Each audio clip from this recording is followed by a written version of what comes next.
Hello everyone! How are you? Miss Rina is here and I'm fine. And I've been missing you because it's been 2 weeks I haven't seen you because of the coronavirus outbreak. Yeah, so I hope everybody is fine at home and please stay at home. Don't go anywhere, even for doing your assignments, maybe to get any Wi-Fi connections or whatever reason, just stay at home. All right.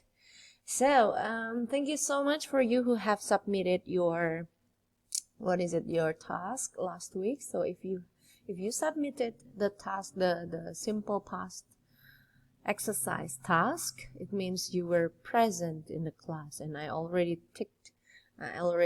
put a signature for you, so you were considered as not absent in last week's class. Okay, so let's not wait any longer and continue our discussion. Today you are going to learn about narrative paragraph. Yeah. And last week you did past simple tense, because past simple tense is the main feature of you to write your narrative paragraph. So let's click next. So what is a narrative paragraph? Do you know what it is? A narrative paragraph is a paragraph that tells a story or an event. Okay, so put in mind that when you write a narrative paragraph, you're telling a story. The story can be fiction or non-fiction. Doesn't matter for this stage. You can write any kind of story. So you may tell a story about maybe something that happened to you or something that happened to someone else, your friend, your family. Something that you saw maybe, or something that you read, something that you know from reading. So basically you can tell about any kind of story. So when writing a narrative paragraph, do you know why I put this picture? This is an egg and it becomes this tadpole, and finally it becomes an adult frog. You know that this reminds you of chronological order. Yeah, in writing narrative paragraph, you need to write the events in a chronological order. It means you need to tell the readers what happens first, next, and so on. And you also have to use the time order signals to organize your sentences. In writing a narrative paragraph, you can use the first person point of view or the third person point of view. You know that the first person point of view is like I, we, so it's telling you tell your readers about your own experience. And when you use the third person point of view, you are telling the readers that about someone else's experience. Yeah. Next, a narrative paragraph has 3 elements. The first element is the topic sentence. So, what is a topic sentence?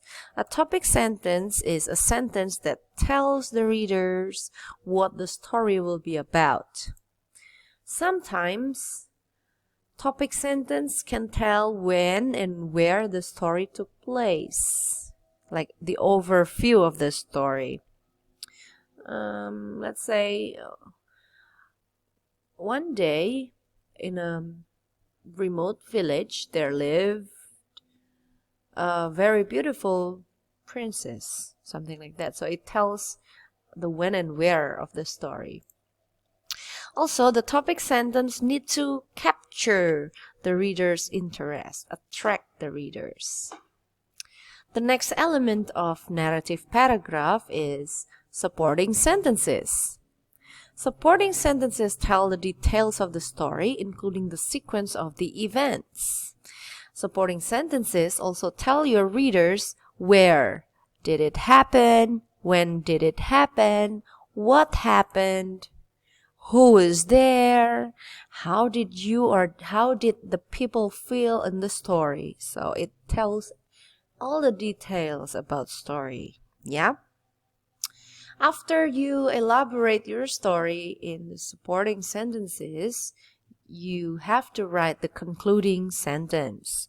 So a concluding sentence has to wrap up the story and tells how the story ends. Also, it includes the writer's comment on why the experience was important. I mean, sometimes you have to include this, sometimes not. So it's up to you. And then a concluding sentence needs to tell how the writer or the people in the story felt after that, after what happened in the story.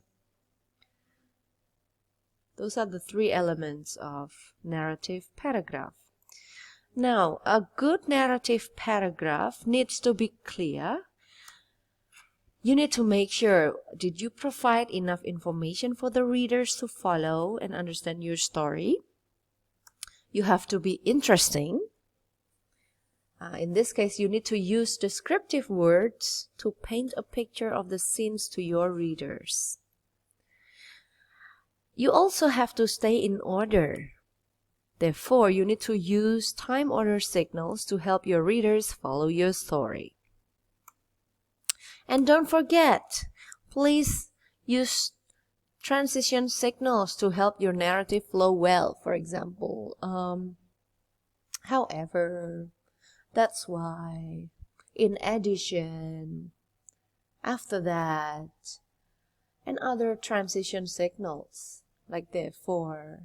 You know, if you don't know what transition signals are, you can Google it. And then, please also pay attention to your word choice. Please use appropriate words to express your ideas. If you find difficulties, you may consult your dictionary. The title.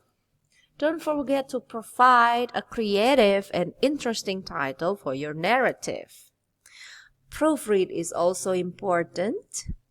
Don't think that your narrative will be perfect once you write it. Always try to have someone to review and check your work. After you get the feedback from your friend, you need to revise it again and again until it gets perfect. You may also use spell checker and grammar checker on Microsoft Word. You can activate the spell checker and grammar checker. If you don't know how to activate that, you Google it. Right. Here is an example of a narrative paragraph. The title is Earthquake. So here we can see that there is a topic sentence. So the first sentence in this paragraph is the topic sentence. This paragraph also has some descriptive words to describe the situation, so it becomes clear. The picture becomes clear for the readers. And then the paragraph also has time order adverbs like suddenly, at first, meanwhile, at last, next, and so on. Okay. Next, it's your turn to analyze this paragraph. So, I need you to analyze whether the title is good or not. And then, please find the topic sentence. Please find the descriptive words and also the time order signals. Let's see if you can find them.